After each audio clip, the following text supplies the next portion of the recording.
mencintai kekasih dari teman. Kita tidak berteman dengan orang yang tidak kita sukai. Kita itu berteman dengan orang yang kita sukai. Berarti ada kesamaan-kesamaan yang membuat kita suka. Itu sebabnya kita berteman. Ada dalam bahasa Inggris istilahnya in common. Common itu sama-sama, umum, menjadi kualitas yang sama, in common. Berarti kualitas itu ada pada. Jadi kalau ada orang mencintai tapi tidak in common, semuanya beda, itu bahaya. Itu hanya perasaan sesaat.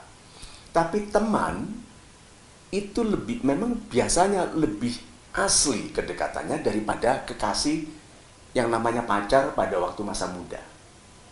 Itu sebabnya banyak orang lebih mementingkan teman daripada pacar, karena teman dasar dari kedekatannya lebih jelas. Pacar tidak. Pacar itu hanya karena diintimidasi, takut disebut jomblo maka punya pacar. Tapi belum tentu ada yang common. Belum tentu ada yang sama, yang sesuai. Kalau teman tidak ada ikatan lain. Kita suka dengan dia karena kualitas yang mirip. Kalau tidak, kita terpisah. Kita akan tertarik dekat dengan teman yang lain. Nah, berarti berteman itu pasti orang-orang yang mirip. Sifat-sifatnya, standarnya, pikirannya, cara berpikirnya. Satu, mencintai seorang wanita. Ada kemungkinan nggak bahwa yang satunya akan tertarik kepada jenis wanita yang sama? Wajar. Jadi kalau ada dua teman, satunya mempunyai kekasih, besar kemungkinan bahwa kekasih itu juga sesuai untuk dicintai oleh yang satunya. Karena dua ini memiliki kesamaan. Ada yang common. Mereka memiliki hal-hal yang in common. Nah, pertanyaannya adalah, bagaimana kalau dia itu kekasih teman saya mencintainya, bagaimana caranya ngambil, gitu kan? Mau diambil nggak itu? Mau diambil?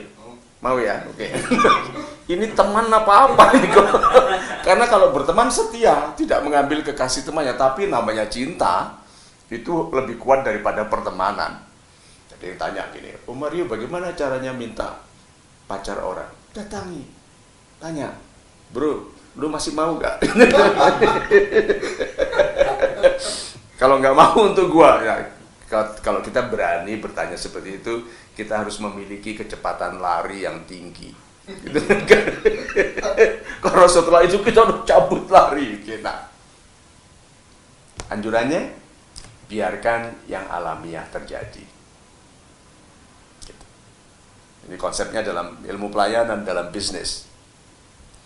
Pelanggan yang tidak dirawat akan mencari bisnis lain untuk melayaninya. Pasien rumah sakit yang tidak dirawat dengan baik, tidak dilayani dengan baik, akan mencari klinik atau rumah sakit lain. Kekasih yang tidak dirawat akan mencari pengganti. Jadi gampangnya begitu. Itu alamiah. Nah, kalau wanita yang kita cintai tidak dirawat oleh teman kita biarkan atau kita nasihati teman kita? Kita tahu kesalahan teman kita nih. Kalau kita nasihati, dia bisa baik hubungannya. Nah, tapi kita mencintai kekasihnya, kita beritahu nggak? Supaya dia bisa menjadi enggak, jangan gitu. Ya, itu namanya sabotase. Tapi cinta itu nggak logis. Jadi seandainya Anda memberitahu, John, dia itu kecewa karena kamu begitu. Kan kita tahu, nasihati. Itu lebih mulia. Lebih mulia. Gitu. Terus, kalau tidak dinasihati, dia nanti tertarik ke saya kan? Ya, tapi kan tidak alamiah. Tidak amanah, karena kita tahu harusnya dia bisa memperbaiki diri.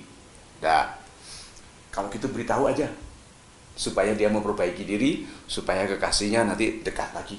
Lalu biar saya yang menderita setiap malam minggu. Gitu. Nah, strateginya bagaimana kalau kita masih menginginkan dia?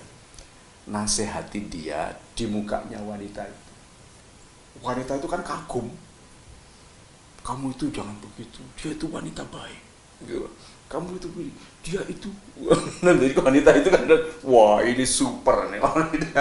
Ya tapi jangan begitu juga. Alamiah saja, biarkan terjadi. Kalau bisa dinasehati, nasihati. Tanda bahwa kekasihnya itu mulai mengalihkan perhatian ke kita, tandanya dia curhat. Gitu. Jadi daripada ke Uri, dia akan datang. Gitu. Gitu. dia curhat ke sini. Nah, curhat ini adalah tanda bahwa dia tertarik kepada kita dan mulai memikirkan penggantian ini. Kita terima nggak curhatnya? Karena kita tahu skemanya ini. Diterima? Terima. Oke, nah, ya itu memang keputusan pribadi kita. Kita kalau sayang teman, kita bilang, janganlah, kembalilah kau kepadanya gitu. Biarkanlah aku menangis dalam kesendirian misalnya gitu. Lebay banget ini. Nah, tetapi kalau kita memilih alamiah, dengarkan saja. Beritahu nggak teman kita bahwa pacarnya curhat dengan kita? Jangan. Dia lucu sekali ya. Memang ini lucu sekali. Pacarmu curhat sama aku gitu. Wah, nanti dia memelihara lagi hubungannya, memperbaiki hubungan. Saya nggak dapet dong. Itu memang lucu sekali. Itu memang pelik sekali. Nah, itu sebabnya di kalangan anak muda ada istilah sahabat pencuri kekasih, penelikung gitu. Tetapi hubungan yang tidak dirawat akan mencari pengganti. Dan pengganti terbaik adalah orang yang dekat dengan kekasih. Dekat dalam artian secara fisik memang teman dekat, atau dekat dalam kemiripan sifat, sikap. Itu dilema, tapi karena kompleksnya cinta, kita harus menerima bahwa ternyata memang keputusan dalam cinta sangat pribadi. Jadi saya hanya bisa menasihatkan, lihat tadi diterima enggak, diberitahu enggak, gitu, dinasihati enggak, lihat keputusan pribadi tetap berperan. Karena cinta itu demikian kompleks. Baiknya nanti dialami sendiri, kalau ada masalah harus diperbaiki sendiri, kalau ada penderitaan yang dialami sendiri. Gitu.